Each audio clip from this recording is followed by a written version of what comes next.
Stop. Listen very carefully. You were raised the wrong way. Psychologists say this, they lie. Your trauma is your weapon. We will prove it together. With data, names, real facts, and one question at the end. It will change everything. Keep watching. 1976 to 1985. You remember that time. That place where you grew up. Parents worked until late at night. Nobody ever asked, "How are you?" Not cruelty, that's just how it was. Well done felt like pure luxury. Not normal, actual rare luxury. 30 years psychologists repeated one thing. No praise means a broken person. But new data says otherwise now. This flips everything you ever knew. Ready? Then we start right now. Carol Dweck, Columbia University, year 1998. She took 400 kids, 5th grade, told half of them, "You're so smart."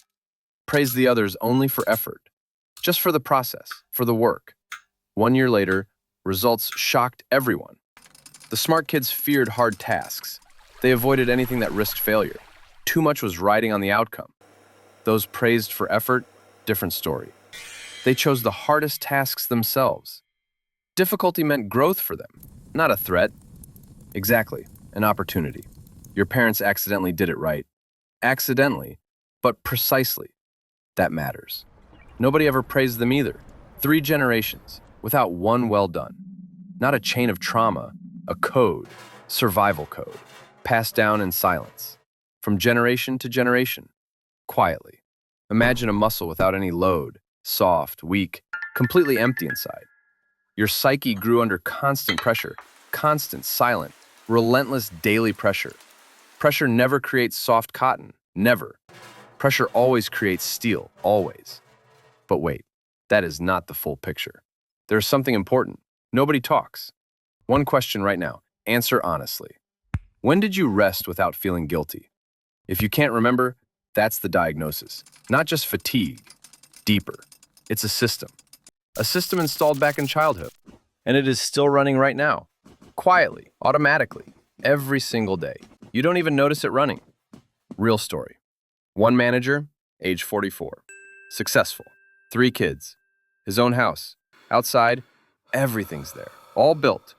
In a therapy session, he breaks down. "I don't know why I deserve love." Not because he is weak. No, inside, an empty space. Dark there. Nobody ever gave him a sense of worth. Researcher Kristen Neff, University of Texas. People from low-warmth families reject praise completely automatically, not personality. It's the brain's defense. Someone says, "You look amazing today." You say, "Oh, stop, it's nothing really." That is not modesty. Stop, listen. This is a neural defense against pain. Your brain learned one clear equation. Praise is always a trap, always. After praise, the bar rises higher. Better never celebrate too early, never. And now you are past 40, achieved, built, survived.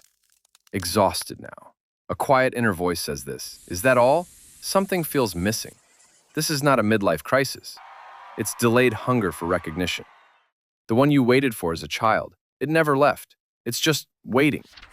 Martin Seligman, University of Pennsylvania. His research changed psychology forever. Helplessness, not from cruelty itself. It is born from absence of response. When a child's actions change nothing at all, the brain concludes, "I don't matter here." 3 signals. You receive them daily. First signal, your emotions don't matter. Second, handle it alone, always silently. Third signal, feeling things is weakness. 3 signals, one quiet catastrophe. And this changed you forever, completely. Remember that time the world stood still? When everyone stayed home, everywhere. A young colleague was down 3 days. Couldn't get up, couldn't work at all. You were already planning the next month. Not because you weren't scared either. Fear is your natural, everyday habitat. Since childhood, you lived in uncertainty. A crisis for you is just Tuesday, while others lost the ground beneath them. You were already rerouting your path. This is not luck. This is your code. Imagine, iPhone without a case drops. Dropped, shattered, fragile, delicate glass, and you are a Nokia from the 90s. Hit the pavement, still working fine. Tedeschi and Calhoun, growth research. People who survived a difficult childhood. Significantly better at handling any crisis. Science calls this post-traumatic growth. But here's the real bitter irony. The more you achieve, the worse. Stronger imposter syndrome grows inside. Pauline Clance described this in 1978. Up to 70% of successful people, fact, don't believe in their own real success. Are you one of them? Think honestly. You carry this strength in silence. You don't know how to ask for help. Physically cannot say those 4 words. I need help. Just 4 words. For you, it feels like jumping off. Because help has always equaled weakness. This equation slowly destroys you inside. You overload yourself, take on others' burdens, pull in silence. Then you snap again. Now, specifically, zero filler, real talk. What costs $300 per therapy session? 3 techniques, starting today, right now. They will rewire you within several weeks. First, evidence journal. Every single evening. 3 facts, not feelings, specifically facts. I did this, and it worked. Full stop. Brain scans for threats by default always. You reprogram it with hard, real facts. Neuroplasticity is real. The brain changes. Prefrontal cortex notices wins on its own. Literally. This is neuroscience, not magic. Second, the 1 breath pause. Simple. About to say, I'll manage alone. Stop. 1 breath. And 1 question to yourself. Why do I need to do this alone? You don't need an answer. Just pause. The pause breaks old automatic patterns. Automatism is your childhood program running. It can be hacked, starting right now. Third, the most unexpected of all. Accept a compliment fully, without but. Just say, thank you. I hear that. Don't deflect, don't dismiss, just receive. It will feel unbearably awkward. Good. That is exactly what your psyche needs. Discomfort means new neural connections growing. Literally, your brain is building new road. Viktor Frankl, Man's Search for Meaning. He survived the impossible and wrote, between stimulus and response, there's space. In that space lives your real choice.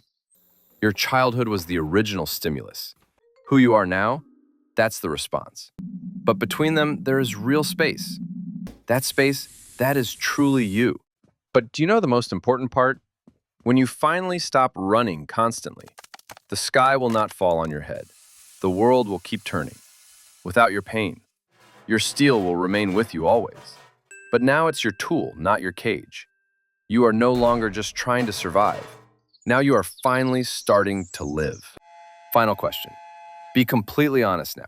If you had been praised every single day, would you be who you are today? Maybe the silence was the gift all along. Write your honest answer in the comments. Which of the 3 techniques is yours? Send this to someone pulling in silence. They need to hear this right now.